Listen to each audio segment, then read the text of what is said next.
بسم اللہ الرحمن الرحیم۔ شروع اللہ کے نام سے جو بڑا مہربان اور نہایت رحم کرنے والا ہے۔ حضرت یوسف علیہ السلام کا صبر اور انعام۔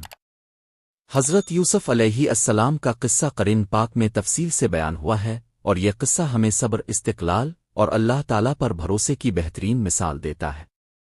حضرت یوسف علیہ السلام حضرت یعقوب علیہ السلام کے بیٹے تھے، اور اب کا شمار انبیاء کرام میں ہوتا ہے۔ اب کے 10 بھائی اب سے حسد کرتے تھے، کیونکہ اب کے والد حضرت یعقوب علیہ السلام اب سے بہت محبت کرتے تھے۔ بھائیوں نے حسد کی وجہ سے حضرت یوسف علیہ السلام کو ایک کنویں میں ڈال دیا، اور اپنے والد سے جھوٹ بول کر کہا کہ انہیں ایک بھیڑیا کھا گیا ہے۔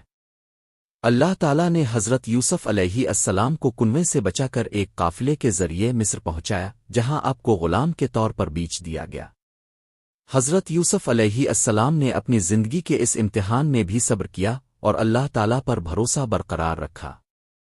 مصر کے بادشاہ کی بیوی نے آپ کو برائی کی طرف مائل کرنے کی کوشش کی، مگر اپنے اللہ کے خوف سے اس برائی سے بچنے کی دعا کی اور اس میں کامیاب ہوئے۔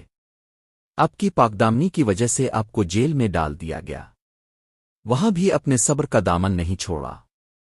جیل میں اپنے بادشاہ کے 2 قیدیوں کے خوابوں کی تعبیر بتائی، جو بالکل درست ثابت ہوئی۔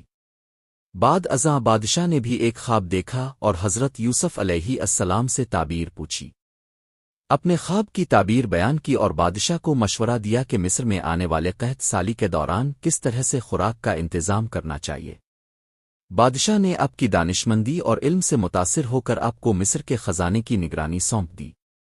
یوں حضرت یوسف علیہ السلام کی زندگی میں صبر، امتحان اور اللہ پر ایمان کے نتیجے میں اللہ تعالیٰ نے انہیں مصر کی حکومت عطا فرمائی۔ جب قحط سالی ہوئی تو آپ کے بھائی بھی خوراک لینے کے لیے مصر آئے۔ انہوں نے آپ کو پہچان نہیں پایا، لیکن حضرت یوسف علیہ السلام نے انہیں معاف کر دیا اور اپنے والدین کو بھی مصر بلا لیا۔ یوں حضرت یوسف علیہ السلام نے صبر، درگزر اور اللہ کی رضا پر ایمان کے باعث دنیا و آخرت کی کامیابیاں حاصل کیں۔ یہ واقعہ ہمیں سکھاتا ہے کہ مشکلات کے وقت صبر اور اللہ پر ایمان کا دامن کبھی نہیں چھوڑنا چاہیے۔ اللہ تعالیٰ ضرور اپنے بندوں کی مدد فرماتا ہے اور صبر کرنے والوں کو انعام عطا کرتا ہے۔